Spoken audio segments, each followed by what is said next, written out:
there, how are you doing today? Welcome to the Rambling Druid. If you are returning from a previous video, then welcome back. And if this is your first time checking out one of my videos, then I'm so glad you decided to stop by this little nerdy piece of the internet. I am so excited for today's video because I'm going to be starting a new series suggested by one of my friends called A Little Bit of Background. And in this series, we are going to be diving a little bit deeper into some of the races in Dungeons and Dragons. We're starting off with the Player's Handbook and the races found there, but as the series goes on, we'll explore some other kind of unique, less known races that I think will be really fun. The race I'm going to start with today is Elves, partially because they're a pretty well-known race within Dungeons and Dragons, but also because I just love elves. They've been one of my favorite races for a really long time in fantasy lore in general. When I first watched Lord of the Rings, they were the race that I immediately was like, I want to be one of those people. So I'm really excited to start with elves today. So let's hop right in to the video. So first off, if you were to look at an elf, you would notice that they have a very slender and graceful appearance. A lot of their features are kind of otherworldly, unearthly kind of features because they are beings that originated in a different realm from the primaterial plane, which is the main plane of existence that adventures in D&D kind of occur on. Elves actually came from the Feywild, which is an alternate plane within the lore of Dungeons and Dragons. They came a long time ago and settled into the primaterial plane, so since they come from that other realm, some of their features are going to be a little bit different. They typically are when it comes to height, they typically range from under 5 feet to over 6 feet. Their build is very slender, again, just like I said earlier. Their skin tone and coloration is on a normal human spectrum as far as hair, skin tone, eye color, but because they have that ancestry from the Feywild, they also have a few other things that are a little bit different. Their skin tones can also include colors like copper and bronze, and in some cases a bluish white kind of color. When it comes to hair colors, they have the normal range of hair colors, but they can also have blue or green, which is pretty cool.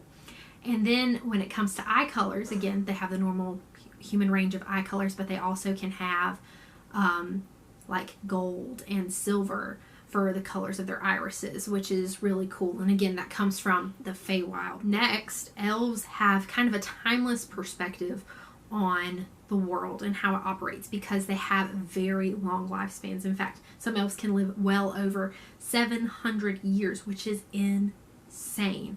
So since they can live such a long time when they are interacting with different people and they are experiencing different things in life, they have kind of a different take on that. So if they were put into a situation where something could potentially build a lot of energy, instead of getting excited, they're probably going to be more amused at the situation because more than likely it's something they've already experienced before or something that they've heard about throughout their long life. Also, when it comes to adventuring, they're going to be more curious about what's going on than greedy about what they're going to get out of it. And that's just something really good to remember when you're starting to create characters and how you want them to be driven, to kind of know that as a good guiding point. Elves typically live in wooded areas, which is also true in the realm of Lord of the Rings, Tolkien's world that he created. They also lived in the woods as well. But they tend to be very good hunters and very good artisans because they are very skilled and meticulous in what they do. And since they have such long lifespans, they take a lot of time and devote a lot of time to what they are doing and how they are pursuing that. So they don't necessarily interact a lot from their communities with the outside world. Sometimes people will go and travel, but they tend to stay within their communities unless they have adventurers that go out. Because elves live such a long time, a lot of them develop a wanderlust, which is a desire to go and travel and see the different things of the world.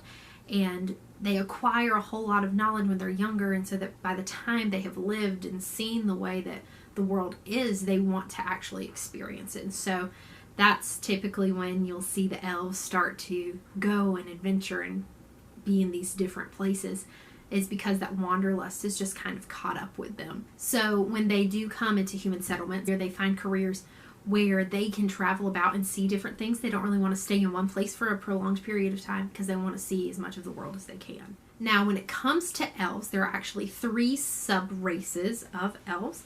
There are high elves, wood elves, and drow. And I'm going to talk just briefly about those to give you a general idea of the differences between them and just some things that you might want to know about them. So first, high elves are elves that have very keen minds, very intelligent. These are probably the politically high-ranking kind of elves. They are very charismatic.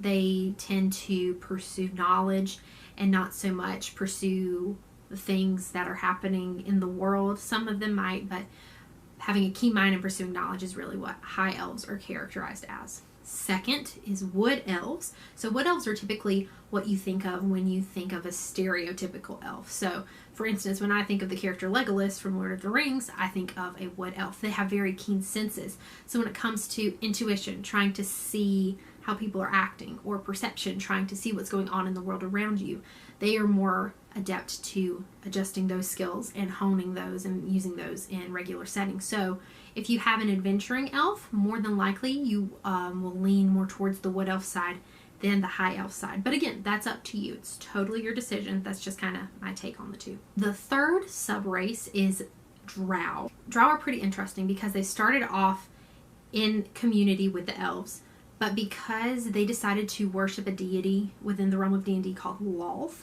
they were banished from elven societies, and they actually took up a residence in the Underdark, which is the subterranean level of existence in the world of D&D. So since they worship Lolth and they live in this subterranean area, their appearance altered and changed because it adapted to the environment that they were in.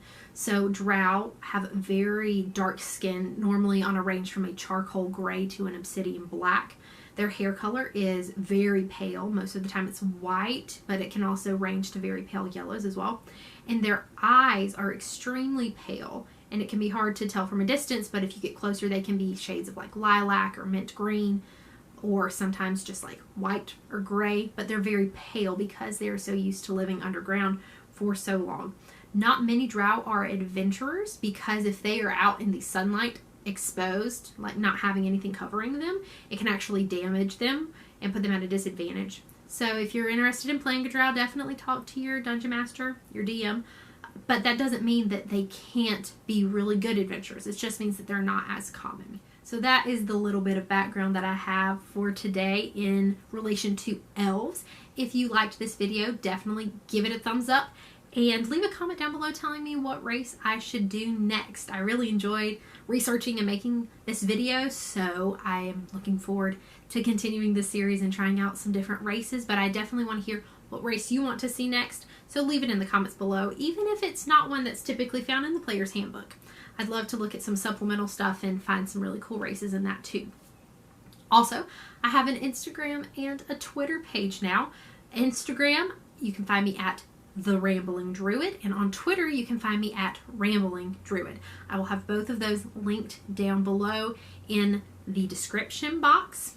And little side note, but I have a couple of friends who have started their own YouTube channel, and it is pretty awesome. So it's called XP and the Rookie, and it talks about Magic the Gathering and some kind of things that go along with that. I personally did not know a whole lot about Magic the Gathering previously, but in talking to them and watching their channel, I have learned a lot, and it seems like a really interesting, really cool game. So if you're into Magic the Gathering, definitely go check them out. I'll have them in the description box down below as well.